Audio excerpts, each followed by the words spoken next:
On sunny Southampton's Voice FM, that's Gabri Ponte and Sam Harper with words. If you have just joined us, a very good morning to you. My name is Xan, and welcome to Your Green Breakfast. You're just in time to hear from Anna Copper, and she's from Stakks and Co. Small independent traders in Southampton are struggling. Overheads are rising, margins are tight. Go Southampton, the body that supports these small independent traders, is sending a letter to the government today. And here to tell us all about that is Anna. So Anna, a very good morning to you. How are you? Good morning. I'm very well, and thank you for having me. Oh, that's a pleasure. And it's exciting to hear this is happening. But of course, from your perspective, though, it's a very serious time. Can you explain to the listener what exactly is the problem?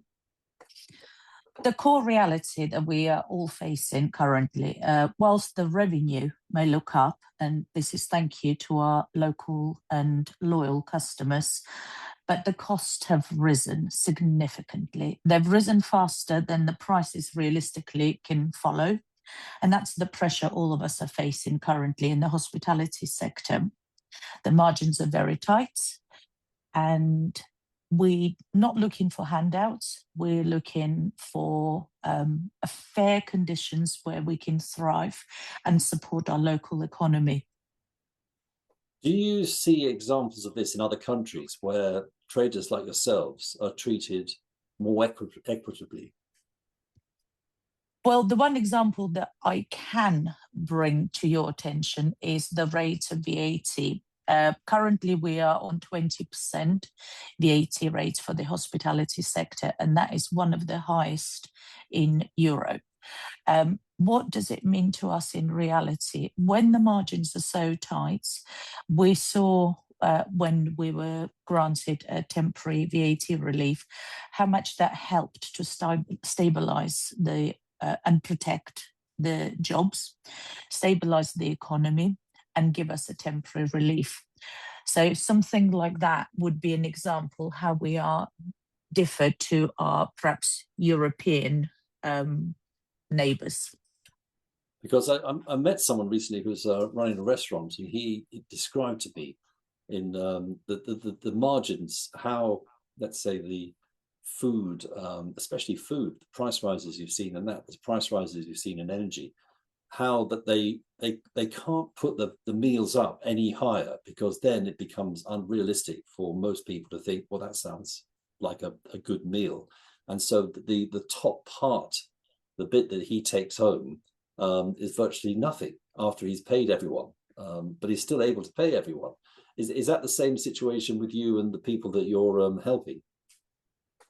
Absolutely. Our overheads, whether it's utilities, supply cost, insurance, business rate, the list is endless.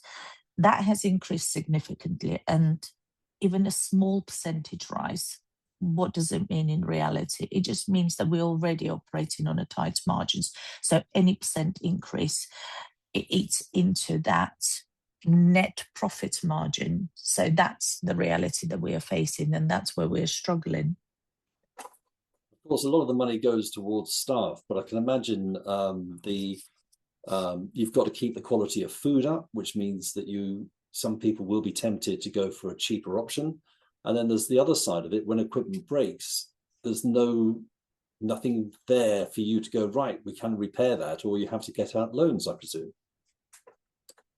You have to have a balance between the service, the food, the quality of staff that you can employ. And of course, we absolutely want to pay our teams well.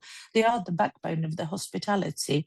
But what many people don't realise is by the time you add the minimum wage, the national insurance, pension contributions, that's the true cost of the employment. We can't pass on realistically all of the costs that have risen in the past few years to the customer. It's just simply unrealistic. I think I see what you're saying there, because it would be all of the things that you've been asked to provide, which sound very good for the staff. That's been like a bit by bit by bit by bit.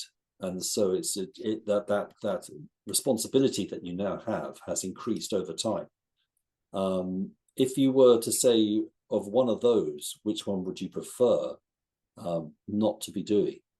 Would it be something like the pension? I mean, do you think that employees should be looking after their own pensions separately from the employer, or is there any other area where you would think that reduction could be made? I personally believe that pension is a very important sector. So that's not a huge concern for us as an independent operators. Yes, it adds an extra pressure. However, we all have to think of a bigger picture. So for me and many of us who are facing these challenges, business rates and VAT rates, this remains the major pressure points. If we compare to, you mentioned before, our European neighbours, if we compare us to them, hospitality sector has given lower percentage because they recognise the local hospitality, whether it's independent or major operator, they contribute to economical sustainability, for vibrancy of the city centre. It's the backbone of the community. So for us, when we discussed around the table as an action group, and the letter that we are sending today, it wasn't about unfair national minimum wage. It wasn't about, oh, we don't want to support our employees and contribute to their pension fund. No, that's a bigger picture, and we all have to play our part.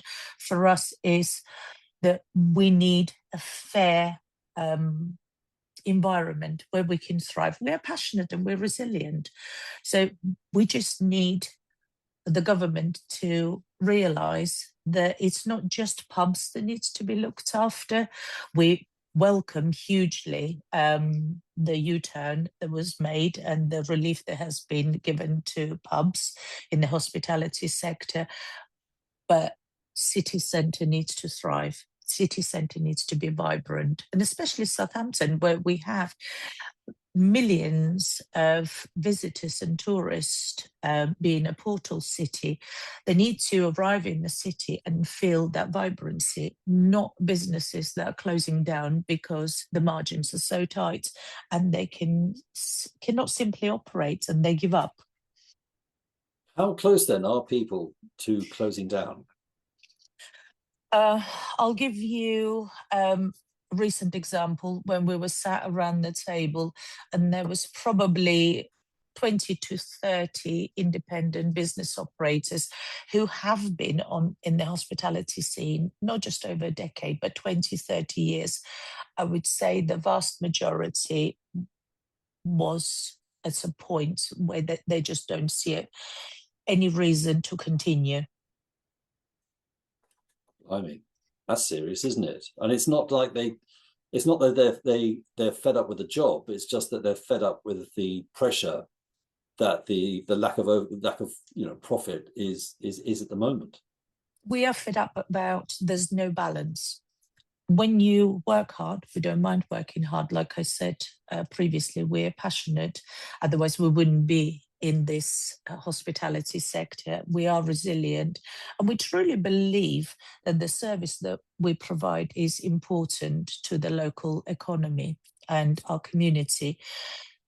But when it comes to a point that month after month, there is no balance between the hard work and reward. And when you are struggling to pay the overheads, we're not talking about huge profits. Many independent businesses are there to provide a service because they truly believe what they do makes a difference. So when there's no balance for a prolonged period of time, that's a difficult pill to swallow. There's obviously you need the support of the Southampton people themselves for this, and it's not just going to your establishments and eating and buying and drinking and whatever it is. Do you want them to actually get behind this campaign and put pressure on those at the top? Absolutely. Our local community already supports us enormously, and that shows in our revenue. Like for like, the revenue is up. However, it doesn't match. There's no balance between the revenue and the overheads. And yes, please, if we need all the support that we can get to get behind us and to really push this matter forward. So will you be handing out the letter in stacks then, instead of a serviette? You get this letter. So read this while you're eating. You know. I hope it doesn't come to that, because everybody has challenges of their own. And when you do go out, last thing you need is to be pressurized, whether it's politically or economically. So I hope it doesn't come to that. However, yes, we will be campaigning actively, and I'm at the forefront of that campaign, because I believe strongly that the service that we provide and the hospitality sector is hugely important. Fantastic. Well, we wish you the best of luck with this campaign. We're going to focus in on this for at least the next 2 or 3 days, and then continue with any updates. But Anna Copper from Stakks and Co, thank you very much for speaking to us on Your Green Breakfast. Thank you, and have a great day. And you. Voice. Let's go. Voice FM.